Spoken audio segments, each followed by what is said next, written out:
Garrett from ScreamingEagleAirsoft.com. Yes, that's ScreamingEagleAirsoft.com. And what we're doing today is we're doing a review on the G&G Raider combat machine. It's in tan, and this is the long version. There is a shorter version, and there's also the black version. Today we're going to do the tan version. All right, now let me describe some of the things aesthetically about this gun that I like. First of all, it is, first thing I notice when I pick it up, it's lightweight.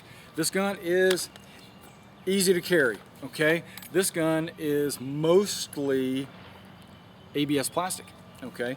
This gun has a metal magazine. It has a metal, of course, inner barrel, which is aluminum. It also has a metal gearbox and metal gears.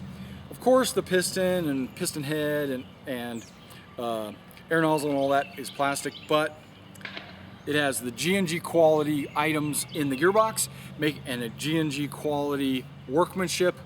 But due to the fact that they have cut cost and made this a body, an ABS plastic and an ABS plastic rail system, they're able to reduce the price on this. So you get a low-priced AEG, but the good quality of G&G. You notice on the side there are the G&G trademarks. You will notice that it is sexy. This thing looks good, okay? I used this recently at a recent game that I was at, and I have some footage at the end of this video that I will show you of me shooting it. What I had done, because I do not own personally, because I'm using this personally, I do not own a crane stock battery, the battery that would go into a crane stock. I personally don't own one of these. All my other guns are wired to the front. So, because this gun is not wired to the front, the wiring comes out the back. What I had done, luckily, this gun has an extremely long wire that comes out the back side of the gun. You can take the butt plate off, and the wire that comes out the back, small to my plug. There are grooves cut into your tube. Normally you would use that to put your two halves of your nunchuck battery down each one of these sides. So what I did was I took one of these battery caps off where the battery would normally go in there, and what I had done was run my wire out from there. I run the battery wire out that side, and as you can see, it's fairly long. And what I had done was also I had removed the rear sight, which is just attached on a Picatinny rail. And I put my PEC box, instead of normally up front where I normally keep a PEC box and wire it to the front, I went ahead and put the PEC box in the back and the battery wire plugged directly into the stock. Now I could still extend my stock and it's not going to affect my battery wire if I needed to do that. See? So I was running and gunning with my PEC box here, wired to the rear, through the crane stock, had no issues. What I was using is an 11.1 LiPo. So I played all day with this G&G combat machine with an 11.1 LiPo, had no problems. I have no idea what the rate of fire was with the LiPo. I also had my avocado, so I was only shooting 5-round bursts. It was an awesome day. Okay, today I will be using a 9.6 2000 milliamp nunchuck battery, which will not fit in the buttstock. Okay, too much of that stuff. Let's go back to the aesthetics and let me talk about what is cool about this gun. Sling mounts in the rear. There is a single point sling mount. Now, I used a Bungee 2-point sling mount. I hooked one mount there and one mount to the front, and that's how I wore it all day. This is a rail system. It is not a free-floating rail system. It is actually pinched against the front handguard ring. It is ABS plastic. Magazine release, take the magazine out. There's a high cap magazine, it comes with it. This is about a 400 round high cap magazine. It has a winding wheel on the bottom, trap door on the top. That is what we will be using for our tests today. There is a rubber pad for your butt pad. That will also come off. The pistol grip is ergonomic, looks like a Magpul grip. That is very nice, feels very good. Semi and full auto, of course. Not ambidextrous.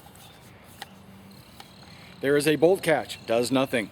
There is a charging handle, does nothing. To get into your hop up, you have to actually manually get in there with maybe a fingernail and pull that spring down, and if you let go, it closes. So the spring actually keeps it closed. So I'm gonna hold it open and adjust. Your hop up is plastic, okay? But guess what? The hop up worked. The hop up worked well, okay? You can see that there is the part of the gearbox and the cylinder right there. Okay, it has an orange flash hider. This can be threaded. You would just knock that pin out right there. It's an Allen wrench, unscrew, and then this negative thread, thread it off. Okay, this will take any M4 magazines. I did use my Lonex magazines quite a bit, so I know that's a standard M4 magazine. Let's go ahead and put the rear sight back on, which is your standard peep sight, standard M4 peep sight setup right there. I don't know if you can see that, but you got your standard M4 peep sight right there. Is it fully adjustable? Up and down, left and right? Yes, it is. Then you have your standard front sight post. What do you get in the box? Well, let me pan this down so you can see what you get in the box. All right, the G&G Combat Machine comes in a plain brown box. It is made in Taiwan. It is the CM16 carbine or the CM16 Raider. This version is marked the Raider because that's the longer version in the Desert Tan. Okay, it does not come with a battery. I want you to know that there is no battery in this packaging, but there are some other things that it does come with. It comes with, like I said, the high cap magazine. It also comes with 1,000 20-gram G&G BBs. That's awesome. We'll put those off to the side. It also comes with a pretty cool fold-out map. Okay, it's not really a map. That's hard to come out because it's nice and tight. Official catalog. Okay, great.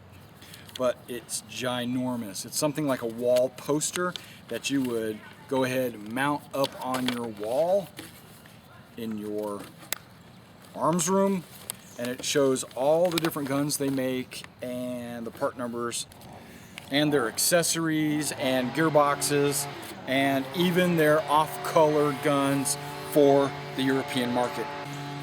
It also comes with this convenient one-page or double-sided manual, okay? Very nice. G&G did a very good job of it.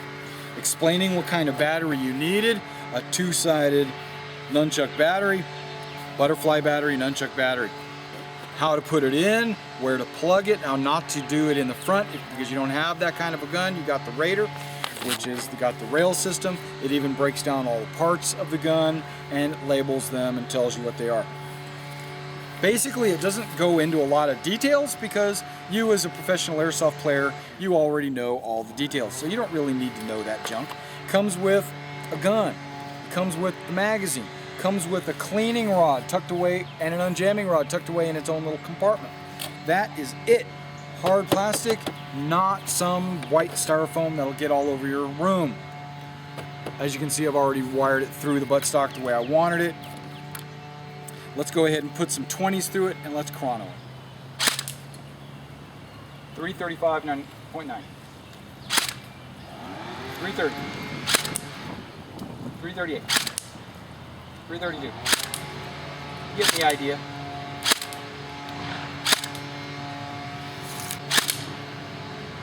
Okay. Put it on full auto and get a rate of fire test. Right there at the top shows 1493. Now remember, this is with a 9.6 2000 milliamp nunchuck battery. 15 point. All right, now what I'm going to do is I'm going to shoot at a target right over there, the girl in green right there. I believe that's where she's at. And this is about 100 feet. And what we're going to do is see if I can hit that. And remember, again, I am using .20s. She's kind of thin, like a lot of you teenagers out there. Okay, so here we go. Let's zoom the camera in. There she is. Okay, I'm standing behind the camera, and here we go.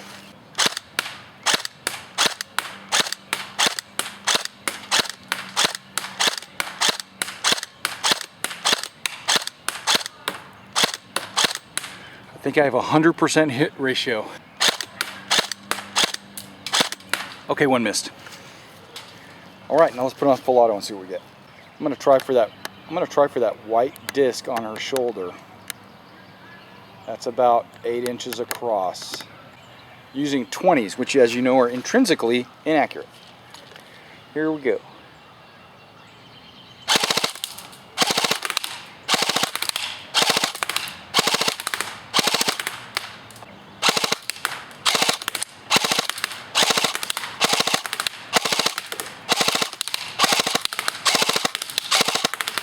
All right, I don't know if you can see this, but there are ding marks all over her right through here. There's even one right there. No, it didn't go all the way through the cardboard. But there are ding marks all around this. All right, well that was the G&G Combat Machine. This is a well affordable airsoft gun. And thanks for coming out and checking out this video. And remember guys, whenever you're on the airsoft field, play safe. Now check out this video from Springfield Airsoft.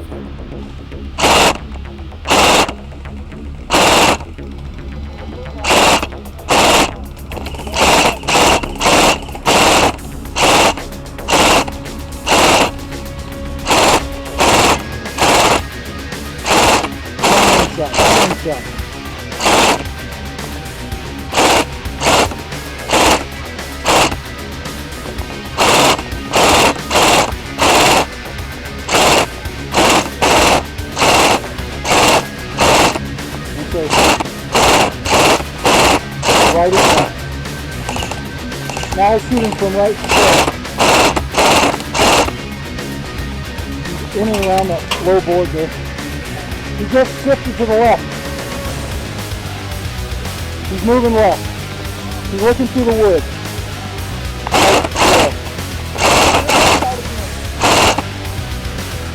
Let's see, did that base shot count?